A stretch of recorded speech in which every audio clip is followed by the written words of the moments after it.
आपका Divya classes RPSC के अंदर आज का हमारा टॉपिक है राजस्थान के भौतिक विभागों से संबंधित 50 इम्पोर्टेंट क्वेश्चन जो हर बार हर एग्ज़ाम के अंदर अक्सर आते रहते हैं। इसमें हमने पूरे डिटेल के अंदर और कौन सी परीक्षा में कब आया हुआ है वो भी हमने साथ में लिया है। अगर आपको मेरा वीडियो अच्छा लगे तो लाइक कीजिए, कमेंट कीजिए और मेरे चैनल को सब्सक्राइब अवश्य कीजिए। तो चलो शुरू करते हैं। हमारा पहला क्वेश्चन, राजस्थान का मरुस्थलीय प्रदेश भूगर्भिक दृष्टि से किस प्राचीन भूभाग का अवशेष है? ये दो अवशेष है, गोंडवाना लैंड, तैथिस सागर। तो राजस्थान का जो मरुस्थलीय प्रदेश है वो किस प्राचीन भूभाग का अवशेष है? और ये क्वेश्चन देखो RPSC RS pre 2016 lab assistant 2019 के अंदर आया हुआ है। तो इसका सही आंसर है ए, गोंडवाना लैंड। उत्तर पश्चिमी मरुस्थल और पूर्वी मैदान जो तैथिस सागर के अवशेष है। वैसे तो ये गोंडवाना लैंड नहीं, सॉरी तैथिस सागर के अवशेष माने जाते हैं। सही आंसर है हमारा सी। जो इसका सही आंसर हो गया सी, तैथिस सागर। लेकिन अरावली पर्वतमाला और जो हमारा दक्षिणी पूर्वी पठारी भाग है वो हमारे गोंडवाना लैंड का अवशेष है। तो इसका जो सही आंसर है वो हमारा सी, राजस्थान का मरुस्थलीय प्रदेश भूगर्भिक दृष्टि से किस प्राचीन भूभाग का अवशेष है? तो तैथिस सागर का। और तैथिस सागर के दो अवशेष है, उत्तर पश्चिमी मरुस्थल और पूर्वी मैदान तैथिस सागर के अवशेष माने जाते हैं। प्रश्न संख्या 2 हमारा है, थार के मरुस्थल का विस्तार राजस्थान के कितने प्रतिशत क्षेत्रफल पर है? जो पश्चिमी मरुस्थल है हमारा थार का मरुस्थल वो राजस्थान के कितने प्रतिशत क्षेत्रफल पर फैला हुआ है? सही आंसर है बी, 61.11% क्षेत्रफल पर। यह राजस्थान के कुल क्षेत्रफल का लगभग 61.11% भाग घेरे हुए है और जनसंख्या 40% निवास करती है। जो हमारा पश्चिमी मरुस्थल का विस्तार है उसका क्षेत्रफल 61.11% और जनसंख्या 40%। और ये क्वेश्चन पटवार भर्ती 2021 और वीडियो 2021 में आया हुआ है। प्रश्न संख्या 3, बाप बोल्डर बेड राजस्थान के किस जिले में स्थित है? जो बाप बोल्डर बेड है वो राजस्थान के किस जिले में स्थित है? ये question RS pre junior accountant 2016 में आया हुआ है। तो बाप बोल्डर्स युग जो है वो सही आंसर है बी, फड़ौदी। पूर्व में जोधपुर था, अब फड़ौदी जिला हो गया है। तो फड़ौदी बाप बोल्डर्स युग की जो चट्टानें हैं वो फड़ौदी के अंदर पाई जाती हैं। सही आंसर है बी। देखो इसकी डिटेल हम देखते हैं, बी सही आंसर हो गया। फिर देखो कार्बोनिफेरस काल की हिमानीकृत चट्टानों के अवशेष हैं जो फलौदी के बाप क्षेत्र में मिलते हैं। प्रश्न संख्या 4 हमारी है, राजस्थान के किस भौतिक प्रदेश को बांगर प्रदेश भी कहा जाता है? बांगर प्रदेश भी कहा जाता है। तो वो कौन सा भौतिक प्रदेश है? सही आंसर है बी, लूणी बेसिन। जो अर्ध शुष्क मैदान है हमारा उसमें लूणी बेसिन क्षेत्र है उसे हम बांगर प्रदेश भी कहते हैं। तो सही आंसर है बी। लूणी बेसिन शेखावटी और नागौरी उच्च भूमि को सम्मिलित रूप से अर्ध शुष्क या बांगर क्षेत्र कहा जाता है। प्रश्न संख्या 5 हमारी है, मरुस्थल में पाए जाने वाले अर्ध चंद्राकार बालू को स्तूपों को क्या कहा जाते हैं? जो हमारे मरुस्थल में बहुत सारे बालू का स्तूप पाए जाते हैं लेकिन अर्ध चंद्राकार बालू का स्तूप होते हैं उसे क्या कहा जाता है? तो ये हमारे 2021 एसआई भर्ती एलडीसी 2018 में पूछा गया है। तो इसका सही आंसर है बी, बरखान। बरखान अत्यधिक गतिशील और वायु की दिशा में बनने वाले अर्ध चंद्राकार बालू का स्तूप होते हैं। तो मरुस्थल में पाए जाने वाले अर्ध चंद्राकार बालू का स्तूपों को हम बरखान कहते हैं। प्रश्न संख्या 6 हमारी है, राजस्थान के मरुस्थल में आकलवुड फॉसिल पार्क कहाँ स्थित है? जो आकलवुड फॉसिल पार्क है वो कहाँ स्थित है? बाड़मेर, जैसलमेर, बीकानेर या जोधपुर? तो सही आंसर है हमारा B, Jaisalmer. Akal wood fossil park Jaisalmer जिले में स्थित है। तो सही आंसर हो गया बी। यह राष्ट्रीय उद्यान जैसलमेर में स्थित है जहां जुरासिक काल के जीवाश्म उपलब्ध हैं।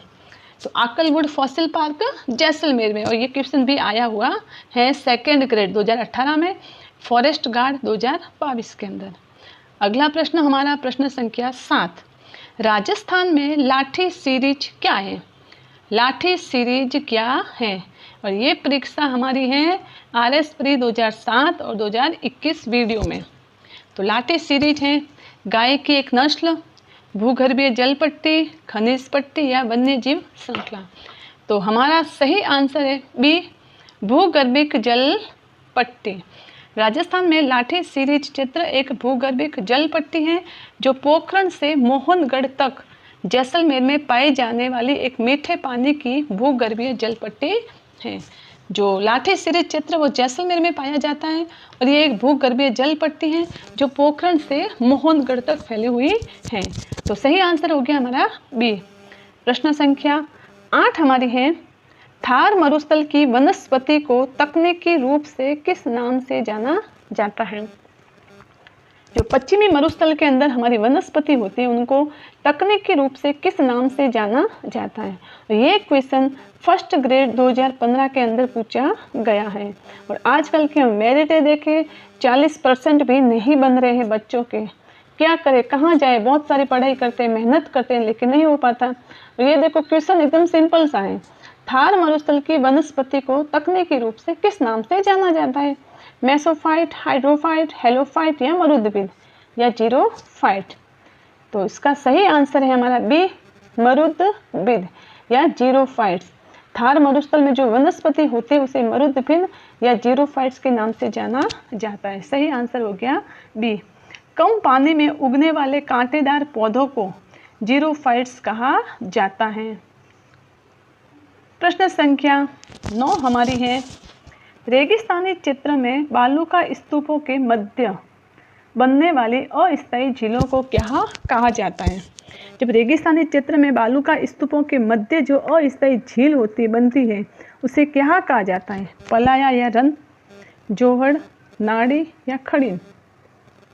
तो सही आंसर है हमारा ए, पलाया झील या रन झील।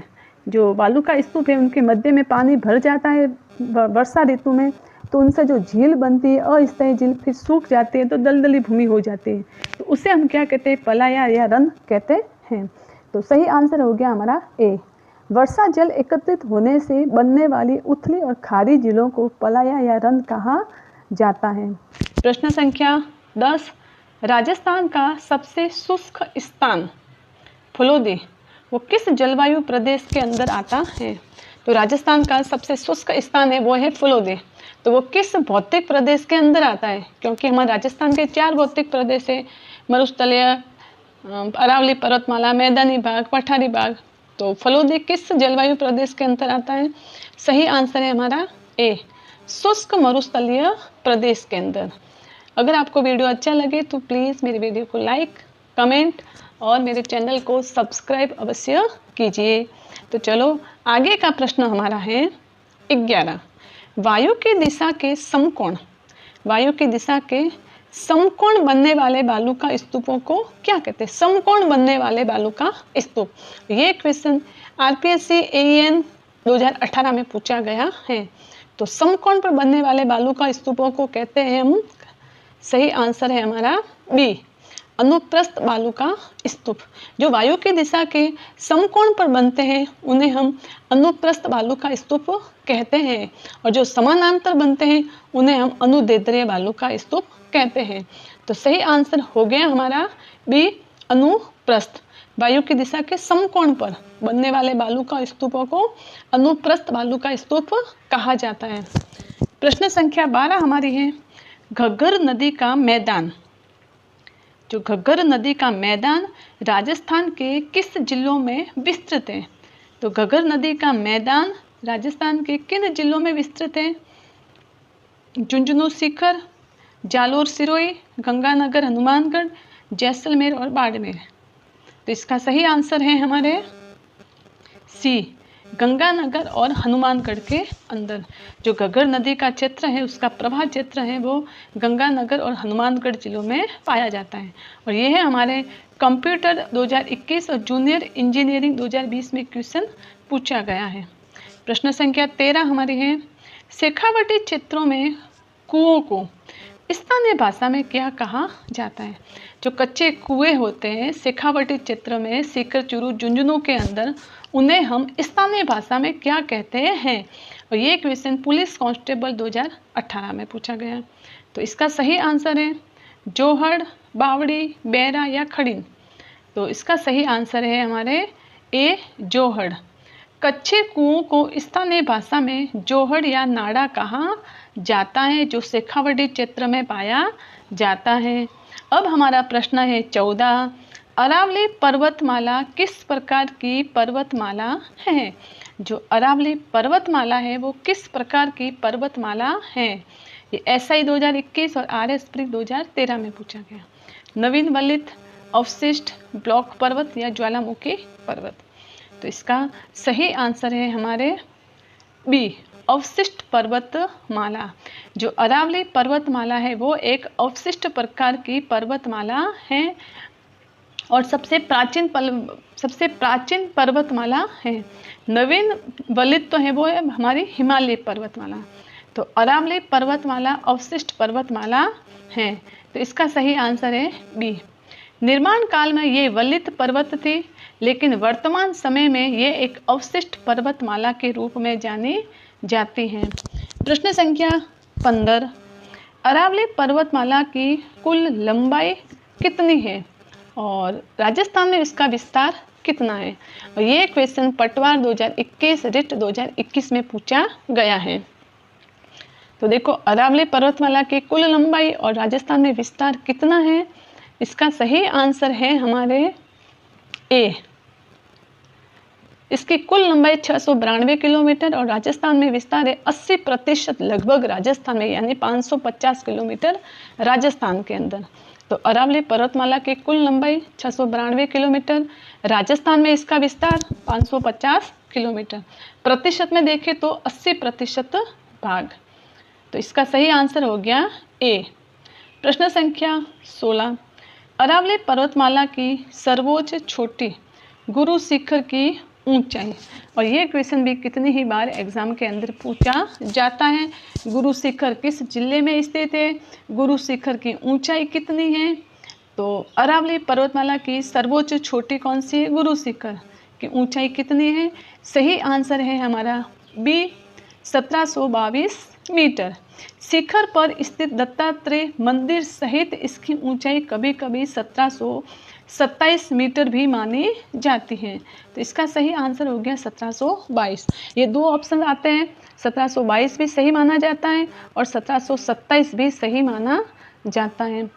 प्रश्न संख्या 17, गुरु शिखर को संतों का शिखर, गुरु शिखर को संतों का शिखर किसने कहा था।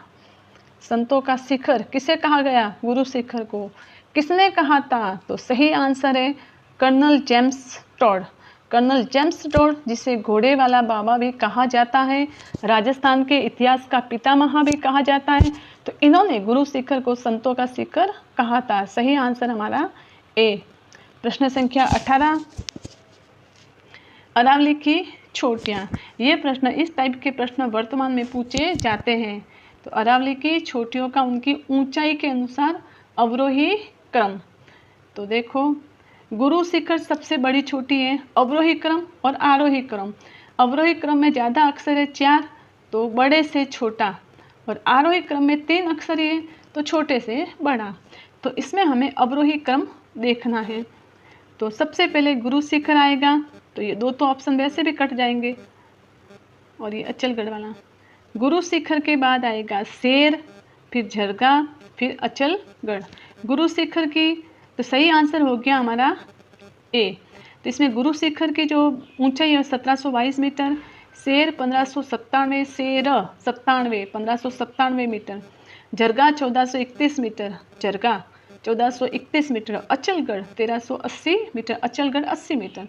अचलगढ़ 1380 मीटर, झरगा 1431 मीटर, शेर 1597 और गुरु शिखर 1722 मीटर। तो सही आंसर हो गया हमारा ए। प्रश्न संख्या 19, उड़िया का पठार राजस्थान के किस जिले में स्थित है और कितना ऊंचा है? जो उड़िया का पठार है, राजस्थान का सबसे ऊंचा पठार उड़िया का पठार, वो किस जिले में है? तो सही ऑप्शन है हमारा बी, सिरोही। और इसकी ऊंचाई कितनी है? 1360 मीटर। उड़िया का पठार राजस्थान के सिरोही जिले में है, 1360 मीटर ऊंचा है। ये राजस्थान का सबसे ऊंचा पठार है जो माउंट आबू में स्थित है, उड़िया का पठार। प्रश्न संख्या 20,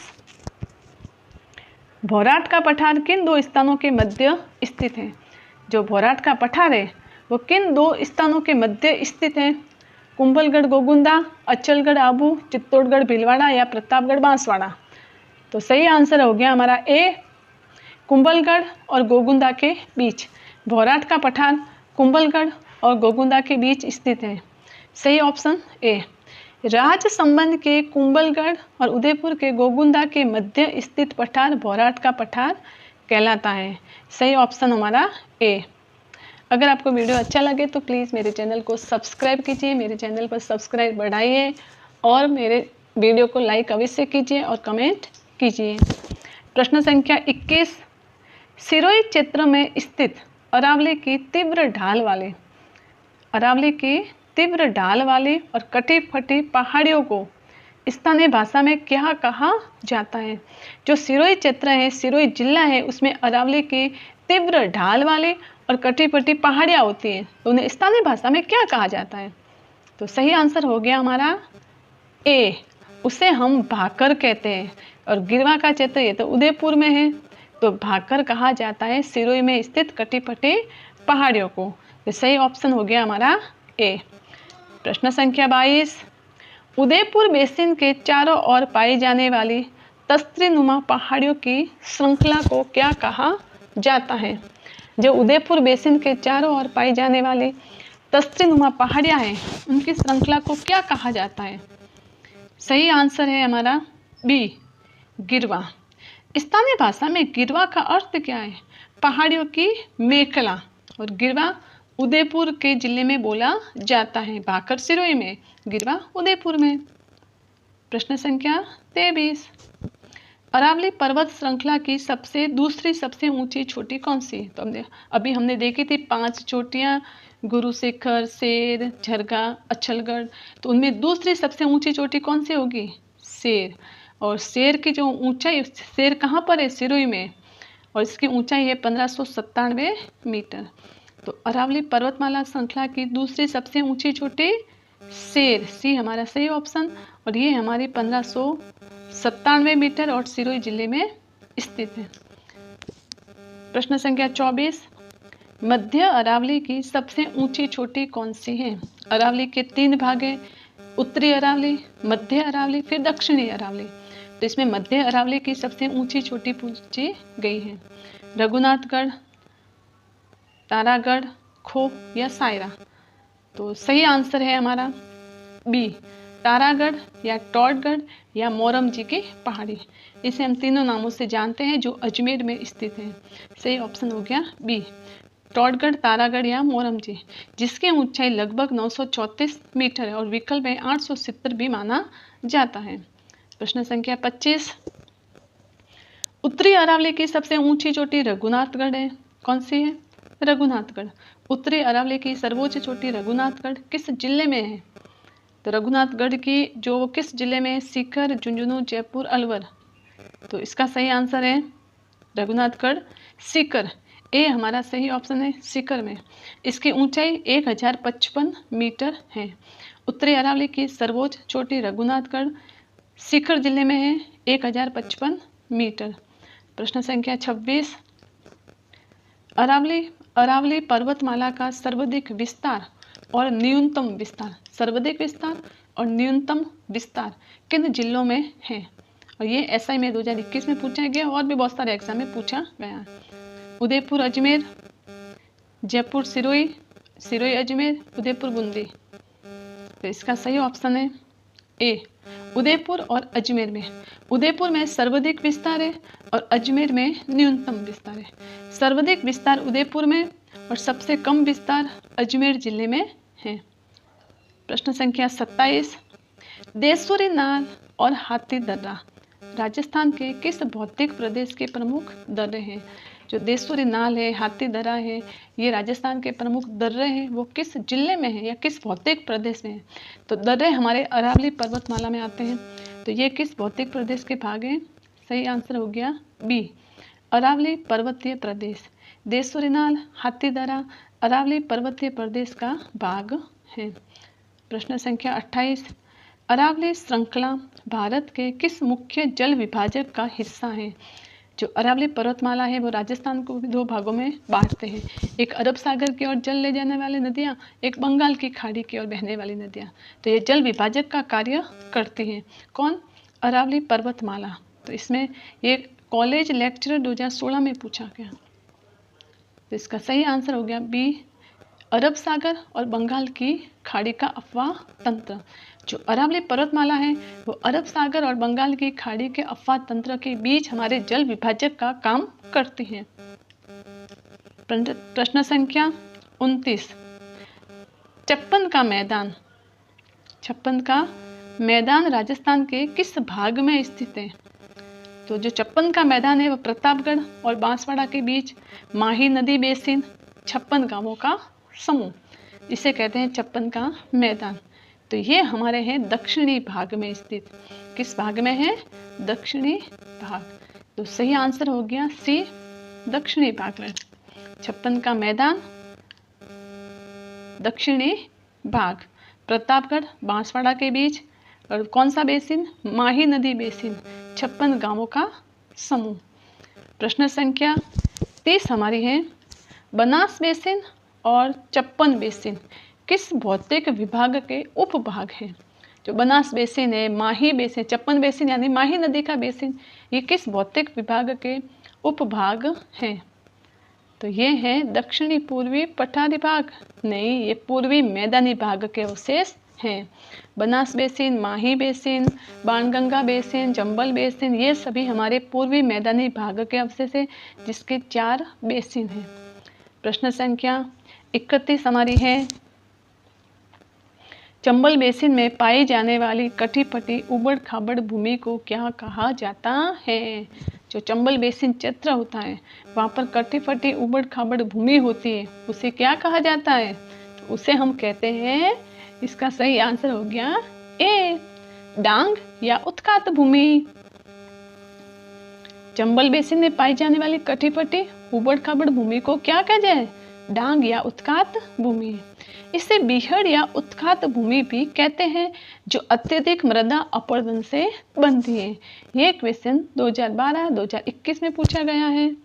प्रश्न संख्या 32 हमारी है, छप्पन की पहाड़ियाँ कहाँ स्थित हैं? वो तो छप्पन का मैदान था, अब है छप्पन की पहाड़ियाँ जो छप्पन के मैदान से अलग है, तो वो हमारी है, सही आंसर है बी, बालोतरा। छप्पन की पहाड़ियाँ बालोतरा, पूर्व में बाड़मेर था। अब देखो, सिवाना क्षेत्र बालोतरा में स्थित गुंबदाकार पहाड़ियों को छप्पन की पहाड़ियाँ या नाकोड़ा पर्वत कहते हैं। तो छप्पन की पहाड़ियाँ बालोतरा या बाड़मेर में स्थित हैं। प्रश्न संख्या 33 हमारी है, राजस्थान का कौन सा भौतिक प्रदेश सर्वाधिक उपजाऊ और सर्वाधिक जनघनत्व वाला है? ये प्रश्न है कि कौन सा भौतिक प्रदेश सर्वाधिक उपजाऊ है और सर्वाधिक जनघनत्व भी वहीं पर है। तो इसका सही आंसर है सी, पूर्वी मैदानी क्षेत्र। सी हमारा सही ऑप्शन है। पूर्वी मैदानी क्षेत्र जहां जलोढ़ मिट्टी पाई जाती है, जिसके कारण ये कृषि के लिए अत्यधिक समृद्ध है, और कृषि अधिक होती है तो जनता भी वहीं पर निवास करती है, जो जनघनत्व भी सर्वाधिक होगा। तो प्रश्न संख्या होगी 34 हमारी, जलोढ़ मिट्टी मुख्य रूप से राजस्थान के किस भौतिक भाग में पाई जाती है? तो जलोढ़ मिट्टी, तो सही आंसर हो गया, ये देखो फर्स्ट ग्रेड 2015 में पूछा गया। जलोढ़ मिट्टी पाई जाती है, सही ऑप्शन ए, पूर्वी मैदानी भाग में। जलोढ़ मिट्टी पूर्वी मैदानी भाग। प्रश्न संख्या 35 हमारी है, कांठल का मैदान का संबंध किस नदी से है? ये प्रश्न वीडियो 2021 फॉरेस्ट गार्ड 2022 में पूछा गया। कांठल का मैदान का संबंध किस नदी से है? सही आंसर है सी, माही नदी। प्रतापगढ़ के आसपास माही नदी के तटीय भागों को कांठल कहा जाता है। कांठल का मैदान किसे कहते हैं? प्रतापगढ़ के आसपास माही नदी के तटीय भाग को।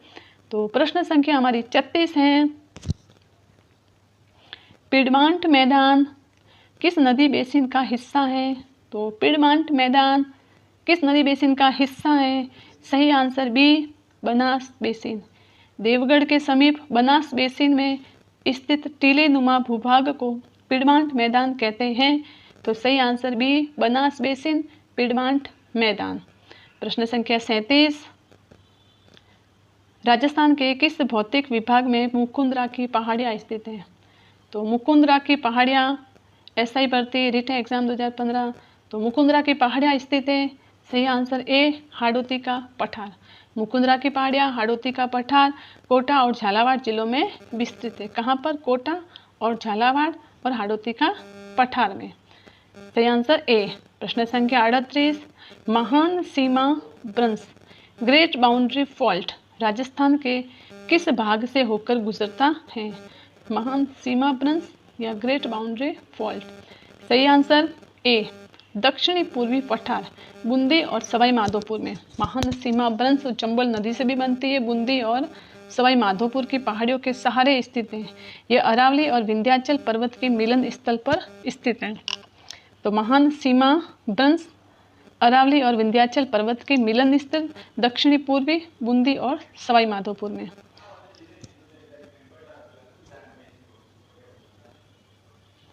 प्रश्न संख्या 39। विंध्य कगार भूमि मुख्य रूप से किन नदियों के बीच निर्मित है? जो विंध्य कगार भूमि है, जो दक्षिण पूर्वी हाड़ौती के पठार का भाग है, वो किन नदियों के बीच है? सही आंसर सी, चंबल और बनास नदी के बीच। विंध्य कगार भूमि चंबल और बनास नदी के बीच। बलुआ पत्थरों से निर्मित कगार भूमि जो चंबल और बनास के मध्य। प्रश्न संख्या 40 हमारी है। हाड़ौती के पठार में किस प्रकार के हाड़ौती के पठार में किस प्रकार की मिट्टी की प्रधानता? जो हाड़ौती का पठार है उसमें किस प्रकार की मिट्टी पाई जाती है? सही आंसर सी, मध्यम काली मिट्टी। काली मिट्टी कपास और सोयाबीन की खेती के लिए सबसे उपयुक्त होती है। तो हाड़ौती के पठार की मिट्टी मध्यम काली मिट्टी। प्रश्न संख्या 41 हमारी है। राजस्थान का डग गंगधार उच्च भूमि क्षेत्र कहाँ स्थित है? डग गंगधार उच्च भूमि क्षेत्र कहाँ स्थित है? सही आंसर बी, दक्षिणी पूर्वी पठारी भाग झालावाड़ के अंदर। राजस्थान का डग गंगधार उच्च भूमि क्षेत्र दक्षिणी पूर्वी पठारी भाग झालावाड़ में स्थित है। प्रश्न संख्या 42 हमारी। ऊपरमाल का पठार किन दो स्थानों के बीच विस्तृत है? जो ऊपरमाल का पठार है इसका सही आंसर ए, भैंसरोडगढ़ चित्तौड़गढ़ से बिजोलिया भीलवाड़ा तक विस्तृत है। ऊपरमाल का पठार भैंसरोडगढ़ चित्तौड़गढ़ से बिजोलिया भीलवाड़ा तक विस्तृत है। तो सही आंसर हो गया हमारा ए। प्रश्न संख्या 43 हमारी है। घोड़े के नाल की आकृति, जो घोड़े के नाल की आकृति की पहाड़ियाँ कहाँ किस हाड़ौती क्षेत्र में स्थित है? घोड़े की नाल की आकृति की पहाड़ियाँ हॉर्स शू शेप्ड हिल। सही आंसर बी, रामगढ़ बारा के आसपास। रामगढ़ बारा में उल्का पिंड के गिरने से बनी क्रेटर झील पर ये पहाड़ी स्थित है। तो घोड़े की नाल के आकार की पहाड़ियाँ स्थित है रामगढ़ बारा के अंदर। प्रश्न संख्या 44 हमारी है। हाड़ौती का पठार भू आकृतिक दृष्टि से भारत के किस मुख्य भौतिक प्रदेश का हिस्सा है? जो हाड़ौती का पठार है वो भू आकृतिक दृष्टि से भारत के किस भौतिक प्रदेश का हिस्सा है? सही आंसर सी, प्रायद्वीपीय पठार का। हाड़ौती का पठार प्रायद्वीपीय पठार का भाग है भारत की दृष्टि से। ये भारत के दक्कन के पठार और प्रायद्वीपीय पठार का उत्तरी विस्तार है। सही आंसर सी। प्रश्न संख्या 45। राजस्थान को मुख्य रूप से कितने भौतिक विभागों में विभाजित किया गया है? राजस्थान को मुख्य रूप से कितने भौतिक विभागों में विभाजित किया गया है? सही आंसर 2, 3, 4 या 5। सही आंसर 4। राजस्थान को मुख्य रूप से 4 भौतिक विभागों में विभाजित किया गया। उत्तर पश्चिमी मरुस्थल, अरावली पर्वतमाला, पूर्वी मैदानी भाग, दक्षिणी पूर्वी पठारी प्रदेश। तो ये हमारा सही आंसर हो गया हमारा सी। प्रश्न संख्या 46 हमारी है। वीसी मिश्रा ने अपनी पुस्तक राजस्थान का भूगोल में राजस्थान को कितने भौतिक प्रदेशों में बांटा? तो वीसी मिश्रा ने कितने भौगोलिक प्रदेशों में बांटा है राजस्थान का भूगोल? ये पुस्तक किसकी है? वीसी मिश्रा ने, वीसी मिश्रा की। कितने भौगोलिक प्रदेशों में बांटा? तो सही आंसर सी, 7 भौगोलिक प्रदेशों में। 1968 में राजस्थान का भूगोल नामक पुस्तक में वीसी मिश्रा ने राजस्थान को 7 भौगोलिक प्रदेशों में बांटा है। ये क्वेश्चन असिस्टेंट प्रोफेसर 2021 में पूछा गया है। प्रश्न संख्या 47 हमारी है। उत्पत्ति की दृष्टि से कितने अच्छे मैंने आपके लिए क्वेश्चन बनाकर लाए हैं जो हमेशा किसी न किसी एग्जाम में पूछे भी गए हैं, और ये बहुत ही इम्पोर्टेंट और मोस्ट इम्पोर्टेंट क्वेश्चन हैं। अब देखो, ये हमारा प्रश्न है, उत्पत्ति की दृष्टि से राजस्थान का सबसे प्राचीन और सबसे नवीन ये भौतिक प्रदेश कौन से हैं? 4 भौतिक प्रदेश हैं, उनमें सबसे प्राचीन कौन सा है और सबसे नवीन कौन सा है? तो देखो, सही आंसर हमारा हो गया ए, अरावली पर्वतमाला सबसे प्राचीन और मरुस्थलीय प्रदेश सबसे नवीन है। अरावली सबसे प्राचीन प्री कैम्ब्रियन काल का है, ये प्रश्न बहुत बार बना हुआ है, प्री कैम्ब्रियन काल, जबकि मरुस्थल और मैदान सबसे नवीन क्वार्टरजाइट काल के हैं। तो सही आंसर हो गया हमारा ए, अरावली और मरुस्थलीय इलाका है। प्रश्न संख्या 48 हमारी है। तोरावटी की पहाड़ियों को, जो तोरावटी की पहाड़ियाँ हैं, किस क्षेत्र में विस्तृत है? तोरावटी की पहाड़ियाँ किस क्षेत्र में विस्तृत हैं? सही आंसर ए, शेखावटी कांतली नदी बेसिन के अंदर। तोरावटी की पहाड़ियाँ शेखावटी कांतली नदी क्षेत्र में विस्तृत हैं। प्रश्न संख्या 49, मालपुरा करौली का मैदान, मालपुरा करौली का मैदान किस भौतिक विभाग का हिस्सा है? मालपुरा करौली का मैदान, तो सही आंसर हमारे है तो ये मैदानी भाग का इलाका, लेकिन वो कौन सी नदी क्षेत्र या कौन से बेसिन का हिस्सा है मालपुरा करौली का मैदान? सही answer B, Banas Banganga basin का। प्रश्न संख्या 50, लेकिन इससे पहले प्लीज़ वीडियो अच्छा लगे तो लाइक कीजिए, चैनल को सब्सक्राइब कीजिए और कमेंट अवश्य कीजिए कि आपको ये क्वेश्चन कैसे लगे, आपका स्कोर कितना है, आपको कौन से प्रश्न आते थे। तो ये हमारा लास्ट क्वेश्चन है, राजस्थान के किस जिले में गिरवा प्रकार की पहाड़ियाँ? तो ये गिरवा प्रकार की पहाड़ियाँ, सही आंसर सी, उदयपुर में।